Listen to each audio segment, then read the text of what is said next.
Biografía de San Ignacio de Loyola. San Ignacio de Loyola nació en 1491 en el castillo de Loyola, en Guipúzcoa, norte de España, cerca de los montes Pirineos que están en el límite con Francia.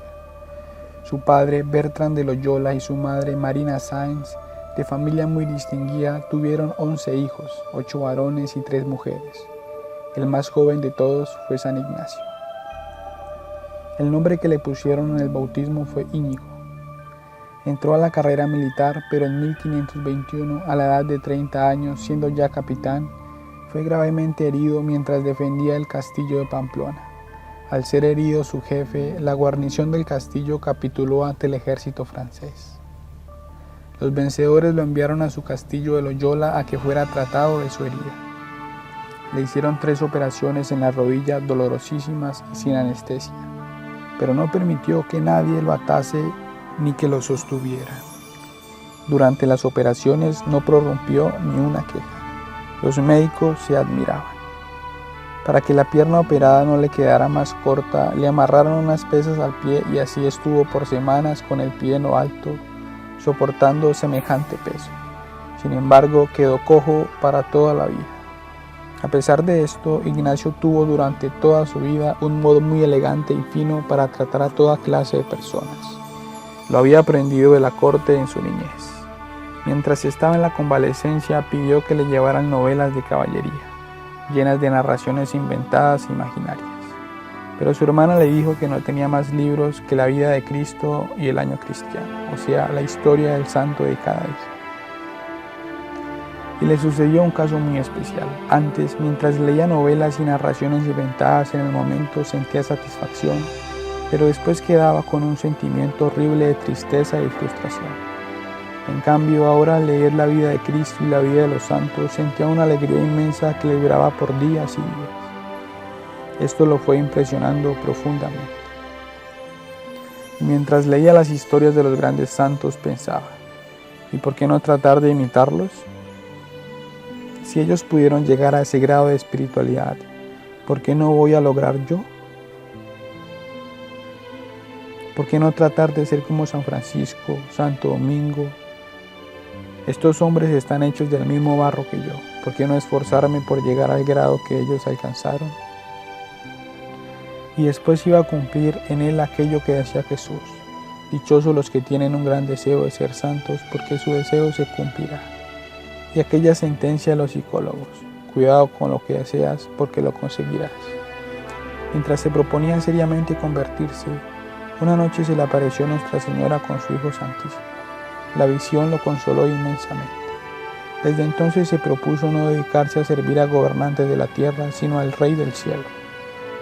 Apenas terminó su convalecencia, se fue en peregrinación al famoso santuario de la Virgen de Montserrat. Allí tomó el serio propósito de dedicarse a hacer penitencia por sus pecados. Cambió sus lujosos vestidos por los de un pordiosero, se consagró a la Virgen Santísima e hizo confesión general de toda su vida. Y se fue a un pueblecito llamado Maresa, a 15 kilómetros de Montserrat, a orar y a hacer penitencia. Allí estuvo un año. Cerca de Maresa había una cueva y en ella se encerraba a dedicarse a la oración y a la meditación. Allá se le ocurrió la idea de los ejercicios espirituales que tanto bien iba a hacer a la humanidad. Después de unos días en los cuales sentía mucho gozo y consuelo en la oración, empezó a sentir aburrimiento y cansancio por todo lo que fuera espiritual. A esta crisis de desgano la llaman los sabios la noche oscura del alma. Es un estado dificultoso que cada uno tiene que pasar para que se convenza de que los consuelos que siente en la oración no se los merece, sino que son un regalo gratuito de Dios. Luego le llegó otra enfermedad espiritual muy fastidiosa, los escrúpulos, o sea, el imaginarse que todo es pecado. Esto casi lo lleva a la desesperación. Pero iba anotando lo que le sucedía y lo que sentía, y estos datos le proporcionaron después mucha habilidad para poder dirigir espiritualmente a otros convertidos y, según sus propias experiencias, poderles enseñar el camino de la santidad.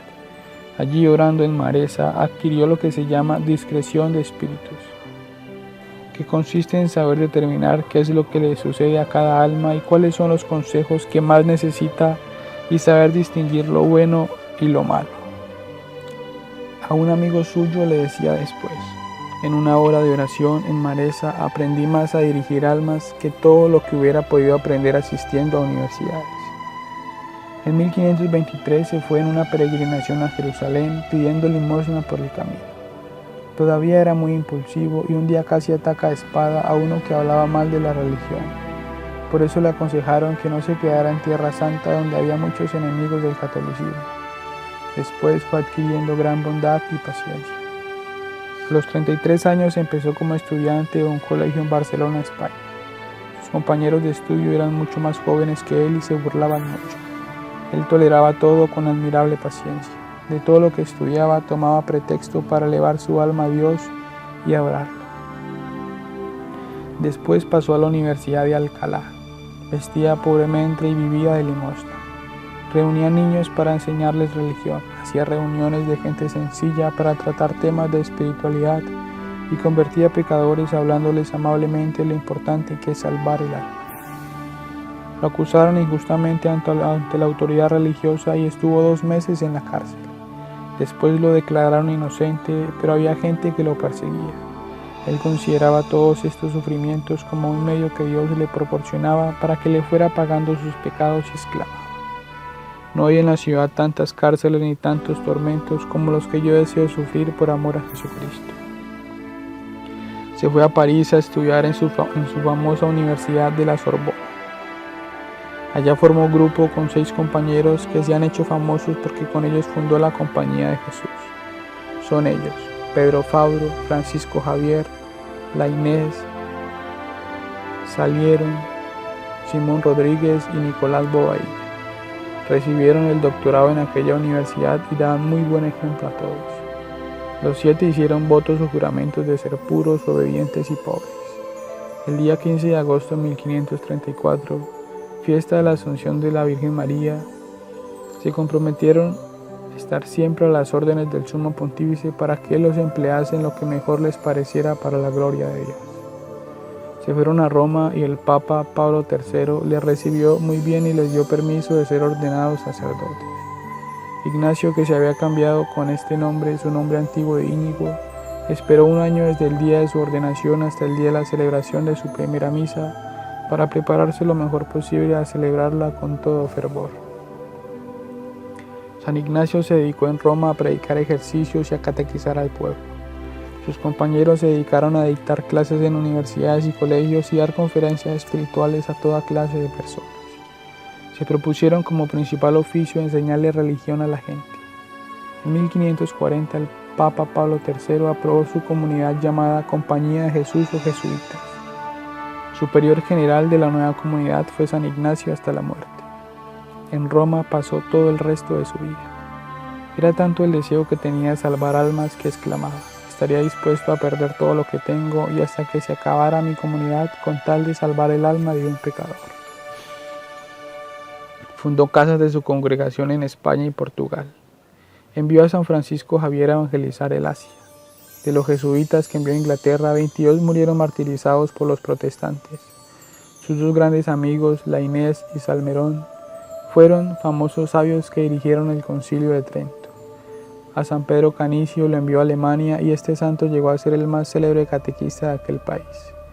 Recibió como religioso jesuita a San Francisco de Borja, que era rico político, gobernador en España. San Ignacio escribió más de 6.000 cartas dando consejos espirituales. El colegio que San Ignacio fundó en Roma llegó a ser modelo en el cual se inspiraron muchísimos colegios más y ahora se ha convertido en la célebre Universidad Gregoriana. Los jesuitas fundados por San Ignacio llegaron a ser los más sabios adversarios de los protestantes y combatieron y detuvieron en todas partes el protestantismo. Les recomendaban que tuvieran mansedumbre y gran respeto hacia el adversario, pero que se presentaran muy instruidos para combatirlos. Él deseaba que el apóstol católico fuera muy instruido. El libro más famoso de San Ignacio se titula Ejercicios Espirituales, y es lo mejor que se ha escrito de cómo hacer bien a los santos ejercicios. En todo el mundo es leído y practicado este maravilloso libro. Duró 15 años escribiéndolo. Un lema era: todo para mayor gloria de Dios. Y a ello dirigía todas sus acciones, palabras y pensamientos. a que Dios fuera más conocido, más amado y mejor obedecido. Muy caritativo con todos, especialmente con los enfermos. Recomendaba que en las conversaciones no se emplearan frases muy totalitarias, como de quien se imagina lo que dice no puede equivocarse.